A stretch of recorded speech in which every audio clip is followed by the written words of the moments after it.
এর সাথে জাতীয় ঐক্যমত্য কমিশনের বৈঠক ছিল যে আমরা যেই সংস্কার বিষয়ে যেই মতামত আমরা দিয়েছিলাম তাদের সুপারিশের উপর ভিত্তি করে সেই বিষয়ে আজকে বিস্তারিত আলোচনা হয়েছে। আজকে আমাদের আলোচনা আজকে সম্পূর্ণ হয়নি।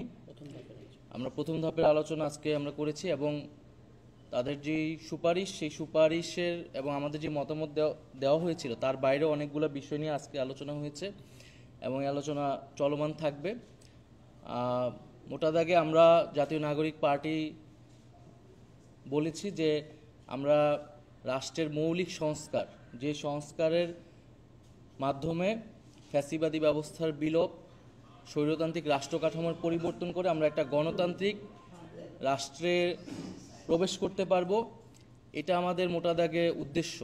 সেই উদ্দেশ্যের ভিত্তিতে আমাদের যে সংস্কার প্রস্তাবনা, আমরা আজকের আলোচনাতে আমরা ক্ষমতার ভারসাম্য, আমাদের যে সংবিধানে এক ব্যক্তি কেন্দ্রিক একটি কাঠামো, প্রধানমন্ত্রীর কাছেই সব ক্ষমতা কুক্ষিগত, সেটার কিভাবে গণতন্ত্রায়ন করা যায়, রাজনৈতিক প্রভাবের বাইরে গিয়ে এবং এক ব্যক্তির প্রভাবের বা প্রধান নির্বাহীর বাইরে গিয়ে সাংবিধানিক যেই নিয়োগগুলো রয়েছে, প্রধান বিচারপতি এবং অন্যান্য যে নিয়োগগুলো রয়েছে সেই নিয়োগগুলো কিভাবে আমরা বাস্তবায়ন করতে পারি এবং যে শান্তিপূর্ণ ক্ষমতা হস্তান্তরের প্রক্রিয়ার ক্ষেত্রে আমরা কোন ধরনের প্রাতিষ্ঠানিক নিয়ম তৈরি করতে পারি।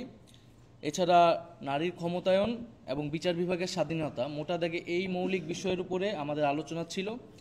সেক্ষেত্রে আমরা প্রধানমন্ত্রীর ক্ষমতার ক্ষেত্রে আমরা বলেছি যে 2 বারের বেশি প্রধানমন্ত্রী হতে পারবে না, টার্ম লিমিট থাকবে 2 বার সর্বোচ্চ। রাষ্ট্রপতি এবং প্রধানমন্ত্রী উভয়ের ক্ষেত্রেই যিনি একবার প্রধানমন্ত্রী হয়েছেন তিনি রাষ্ট্রপতি হতে পারবেন না পরবর্তীতে। আমরা প্রধানমন্ত্রী শাসিত সরকার নয় বরং মন্ত্রী পরিষদ শাসিত যে সরকার সেটা প্রস্তাবনা দিয়েছি। এবং এছাড়া যেই এনসিসির ধারণা দেওয়া হয়েছিল ঐক্যমত্য কমিশনের পক্ষ থেকে, যে সাংবিধানিক কাউন্সিল, জাতীয় সাংবিধানিক কাউন্সিল, আমরা সেই জাতীয় সাংবিধানিক কাউন্সিলের ফরমেশন নিয়ে আলোচনা করা হয়েছে। সেখানে কিছু মতামত এসেছে। সাংবিধানিক কাউন্সিল হচ্ছে সাংবিধানিক যে গুরুত্বপূর্ণ পদ, সেই পদ নিয়োগগুলো দিবেন। এবং আইনসভার ক্ষেত্রে আমরা দ্বিকক্ষ বিশিষ্ট আইনসভাকে সমর্থন করেছি এবং উচ্চকক্ষ হতে হবে ভোটের আনুপাতিক, আসনের আনুপাতিক নয়। এবং নির্বাচনের আগেই উচ্চকক্ষের প্রার্থীর ঘোষণা দিতে হবে রাজনৈতিক দলগুলোকে। আমরা 100 আসনে নারী প্রার্থী প্রত্যক্ষ ভোটে প্রতিযোগিতা করে সংসদে যাবে, এ প্রস্তাবকে নীতিগতভাবে সমর্থন করেছি, কিন্তু এটার পদ্ধতি কি হবে সেটার কয়েকটা প্রস্তাবনা এসেছে, সেটা এখনও আমরা চূড়ান্ত হয়নি, চলমান আছে সে আলোচনা। রাষ্ট্রপতি নির্বাচনের ক্ষেত্রে ইলেকটোরাল কলেজের মাধ্যমে রাষ্ট্রপতি নির্বাচন, সেটার একটা ধারণা দেওয়া হয়েছে। নিম্নকক্ষ, উচ্চকক্ষ, জেলা সমন্বয় কাউন্সিল, স্থানীয় জনপ্রতিনিধি, এদের মাধ্যমে একটা ইলেকটোরাল কলেজ করে সেখান থেকে রাষ্ট্রপতি নির্বাচন। সংবিধান সংশোধনের ক্ষেত্রে গণভোট করা লাগবে। উচ্চকক্ষ নিম্নকক্ষের 2/3 মাধ্যমে হওয়ার পরেও আমাদের গণভোটে যেতে হবে সংবিধান সংশোধনের জন্য। আমরা বিচার বিভাগকে রাজনৈতিক প্রভাবমুক্ত করা নিয়ে আলোচনা করেছি, সেক্ষেত্রে কয়েকটি প্রস্তাবনা এসেছে। আলাদা সচিবালয় করা বিচার বিভাগের জন্য, আর্থিক স্বাধীনতা দেওয়া এবং বিভাগীয় বেঞ্চ তৈরি করা, জ্যেষ্ঠতার ভিত্তিতে সুপ্রিম জুডিশিয়াল কাউন্সিলের মাধ্যমে প্রধান বিচারপতি নিয়োগ করা এবং সেক্ষেত্রে উচ্চকক্ষের মতামত নেওয়া যায় কিনা সে বিষয়ে আমরা আলোচনা করেছি।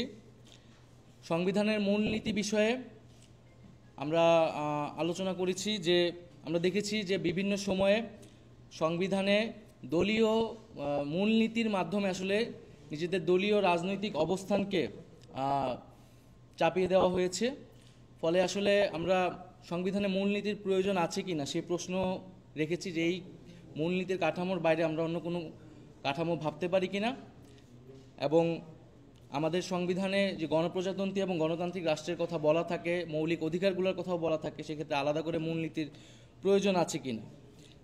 তবে আমরা মূলনীতির ক্ষেত্রে বলেছি যে আমাদের যেই 72-এর মূলনীতি, এছাড়া পরবর্তী সময়ে বিভিন্ন সংশোধনীর মাধ্যমে যে দলীয় মূলনীতিগুলো প্রবেশ করানো হয়েছে সেই মূলনীতিগুলো বাতিল করতে হবে। সেই মূলনীতিগুলো আসতে পারবে না।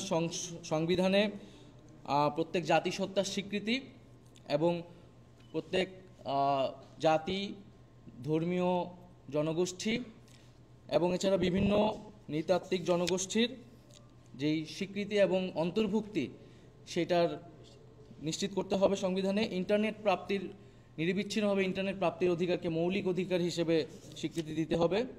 মৌলিক অধিকার আদালত দ্বারা বলবৎযোগ্য করতে হবে, তবে এক্ষেত্রে অর্থনৈতিক অধিকারগুলো ধারাবাহিকভাবে নিশ্চিত করা হবে। আর এছাড়াও এর আগেও আমরা বলেছি যে প্রার্থীর ন্যূনতম বয়সের ক্ষেত্রে আমরা 23 বছর বলেছি, ভোটারের বয়স 16 বছর। ডেপুটি স্পিকার আমরা একজন প্রস্তাব করেছি এবং সেটা বিরোধী দল থেকে হবে। এবং এছাড়া আমাদের যেই অনেক বিতর্কিত বিষয় বা সমালোচনা, যে 70-এর অনুচ্ছেদ, সংসদ সদস্যের স্বাধীনতা এবং সংসদ বা সরকারের স্থিতিশীলতা সাপেক্ষে আমরা 70-এর অনুচ্ছেদের সংস্কারের কথা বলেছি। সেক্ষেত্রে অর্থ বিলের কথা বলা হয়েছে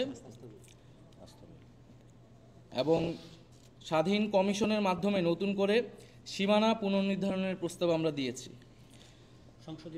সংসদীয় যে সীমানা রয়েছে সেটা আমরা বলেছি যে একটি স্বাধীন কমিশন করে এটা নতুন করে, আগের কোনো সীমানায় আমরা যেতে চাই না, বরং নতুন করে এটা নির্ধারণ করতে হবে একটা স্বাধীন কমিশনের মাধ্যমে, নির্বাচন কমিশনের মাধ্যমে এটা করা হবে না। তো মোটা দাগে আমাদের আজকে এই বিষয়গুলো আলোচনা হয়েছে। এছাড়া যে পুলিশ সংস্কার কমিশনের স্প্রেডশিট দেওয়া হয়নি সে বিষয়ে আমরা উদ্বেগ প্রকাশ করেছি।